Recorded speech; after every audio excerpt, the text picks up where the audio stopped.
Parker Schnabel is now one of the biggest and most powerful landowners in the Klondike. We've spent the last 5 years looking for a massive project and we just got one. I should be stoked, Parker said.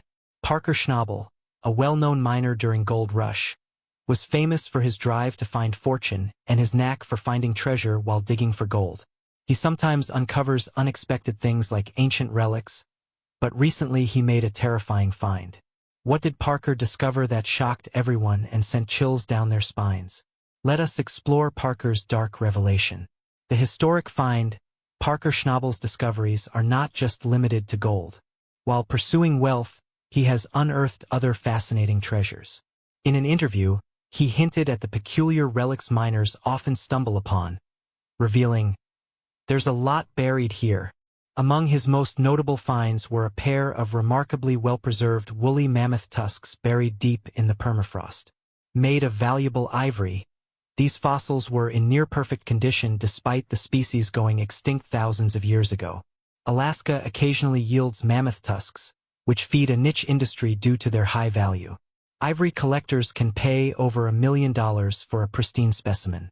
While Parker Schnabel and his Gold Rush team may not have found anything as valuable as gold, mammoth tusks remain among the most expensive finds in the industry. Is that an ancient tree? It's a freaking tusk, dude. Mammoth tusk? That thing's amazing, Parker exclaimed. However, Schnabel isn't keen on selling them due to the numerous permits required, preferring instead to appreciate their historical significance. With millions already made from gold mining, Parker finds satisfaction in simply owning these ancient relics. He proudly showcases them in his collection, where mammoth tusks and massive teeth are centerpieces. These treasures serve as the crown jewels of his career, highlighting his knack for unearthing unusual finds while others toil in the mud. It's not just Parker Schnabel who has uncovered such remarkable relics.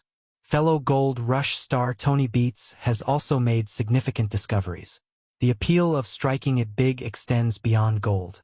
Tony Beets stumbled upon a tusk with unique historical significance in his new mining site at Paradise Hills. He noticed the tusk protruding from the ground and, with the help of his son Mike and some basic tools, dug it up. Initially mistaken for a jawbone, paleontologists later confirmed it was a woolly mammoth tusk likely connected to other remains found nearby. Experts believe it's linked to the Klondike Gold Rush from more than a century ago. Rumors circulated that Tony Beets had previously discovered the bones of horses and zebras, but this woolly mammoth tusk solidified its importance. Gold Rush asserts that the baby mammoth remains are over 30,000 years old, preserved in the frozen ground during the Ice Age. Throughout history, miners have found more than just gold. They have uncovered peculiar oddities that leave them bewildered. Since Australia's first major gold rush in 1851, nearly 22,000 tons of gold have been mined in Victoria's Golden Triangle. Meanwhile, Parker Schnabel was amazed when he encountered a replica of the Welcome Stranger, the largest gold nugget ever found. This moment occurred in Season 4, Episode 2 of Gold Rush, Parker's Trail. Seeking new adventures, Parker Schnabel and his partner Fred Lewis met with Tyler Mahoney, a fourth-generation Australian gold prospector. She discovered a 4,000-pound golden boulder across the back seat of her truck. Legend has it that the original Welcome Stranger was so massive that it had to be broken into 3 pieces just to fit on a bank scale. Its estimated value today would be around $4.7 million. Unfortunately, the original nugget was melted into gold bars long ago, but 2 replicas remain.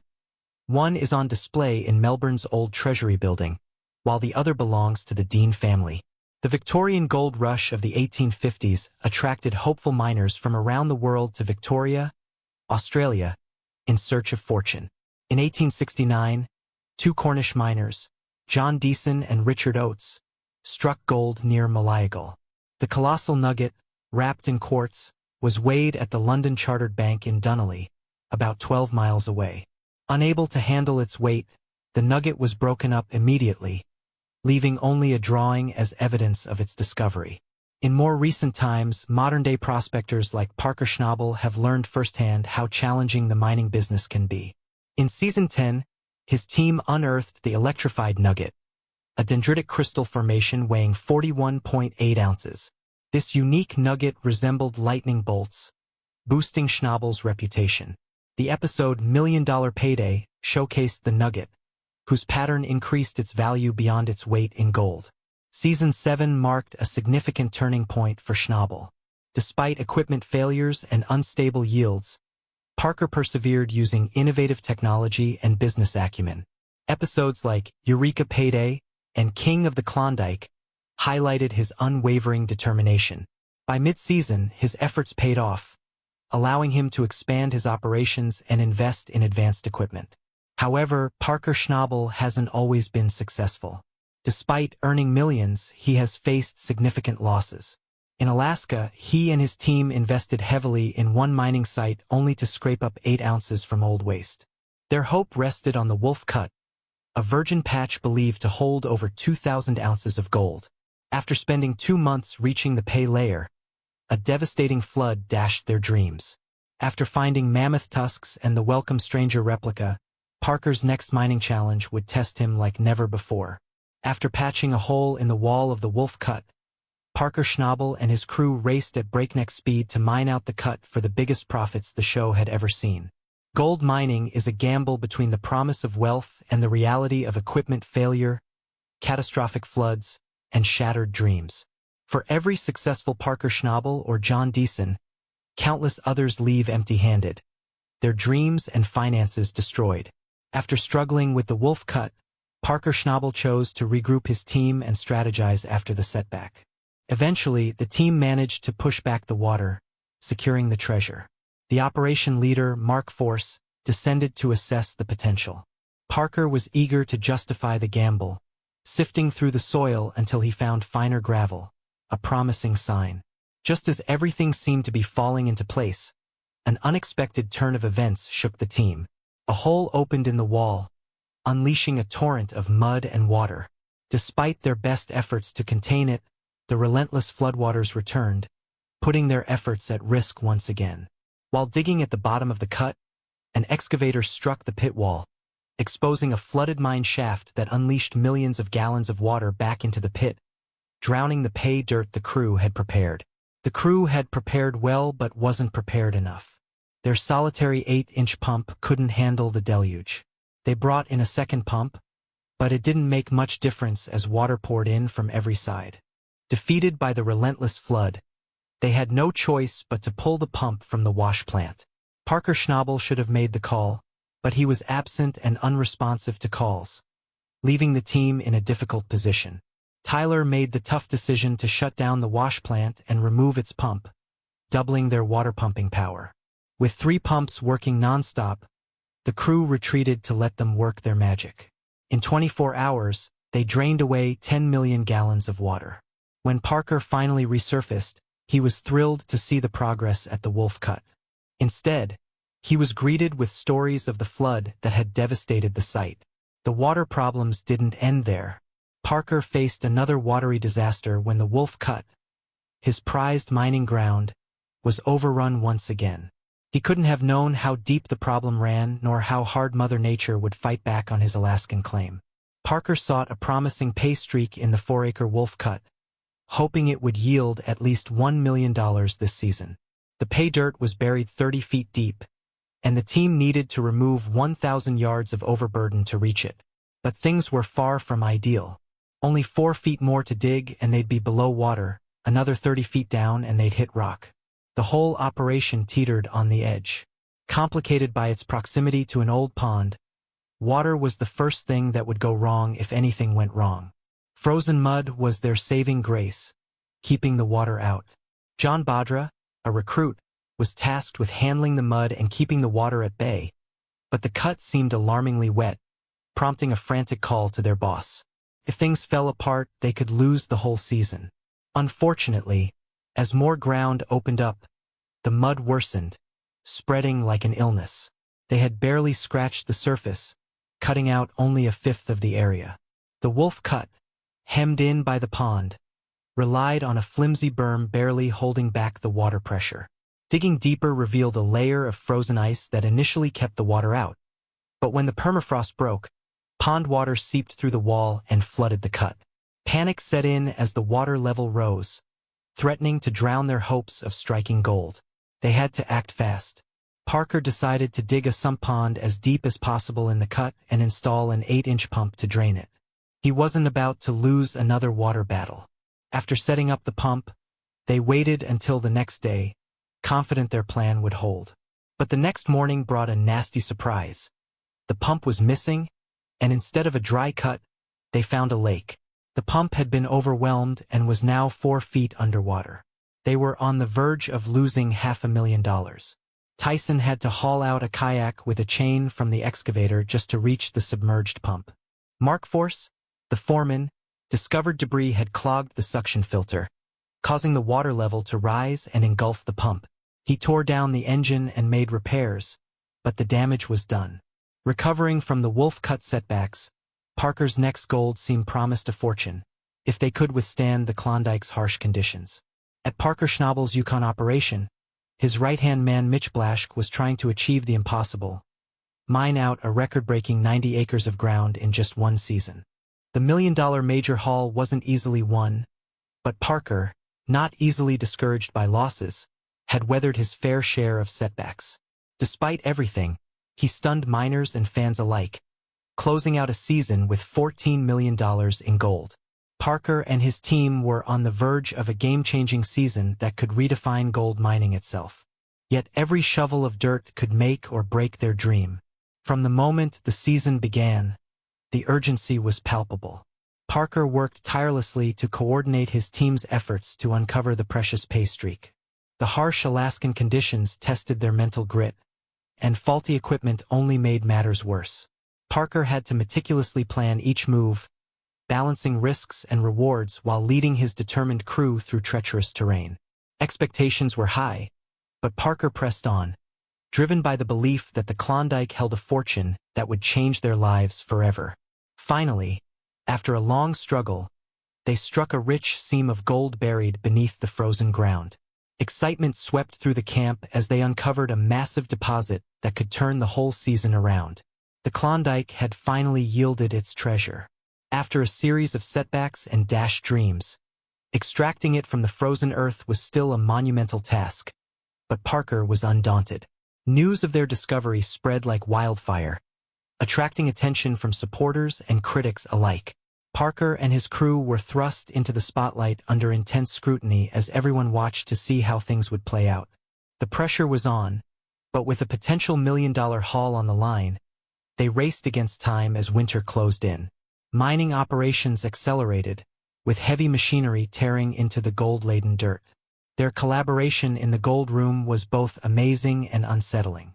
They had little time left, but the prize was worth every second. Parker's leadership, honed through years of failures and successes, guided them through the chaos as they worked tirelessly to salvage their season and their dreams. They held on to their loot with Parker Schnabel declaring with a mix of pride and shock that they'd stolen $14 million worth of gold. What's our season total? 8,118 ounces. Nearly $14 million in gold. His team of miners, fans, and skeptics stood in stunned amazement at the incredible feat. This season of gold rush would undoubtedly be remembered as one of the best in Klondike history. Parker had pocketed $364,000 in gold after convincing a rookie operator to move Sluicifer. Parker, always keen to show off his achievements, reveled in his success. But even with his extensive knowledge, he found himself knee-deep in a quagmire, facing a colossal $15 million debt. Daily costs and relentless repairs loomed over him like a dark cloud, leaving him grasping for a $60 million payday in the Dominion, though fraught with uncertainties. As he admitted his growing anxiety, the unease seeped through him, unsettling his usual steely resolve. He wasn't alone, though. His team pledged to stick by his side, ready to tackle the challenges ahead. Tyson, with the weight of the world on his shoulders, took on every task to keep the team afloat. He secured mining rights from Ken Tatlow and Stuart Schmidt and started on the daunting job of reviving the operation.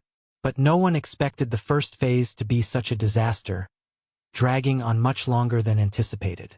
As Parker realized the urgency of the situation, the pressure mounted. He had high hopes that Tyson would rise to the occasion.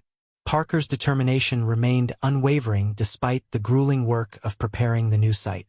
While getting Eloro ready, he thought he had plenty of time, but when laying out the new plant pad, he quickly realized he didn't. Parker grappled with problems at Eloro, leaving everyone to wonder if his relentless determination would see him through the tough times, or if the elusive gold stores would finally slip away. Parker and Tyson were both deeply entangled in the Eloro operation, where moving the wash plant was a colossal task that marked a pivotal moment in Tyson's career. The team had everything they needed except time. The job had to be finished by Sunday, and only if completed successfully would the operation remain viable.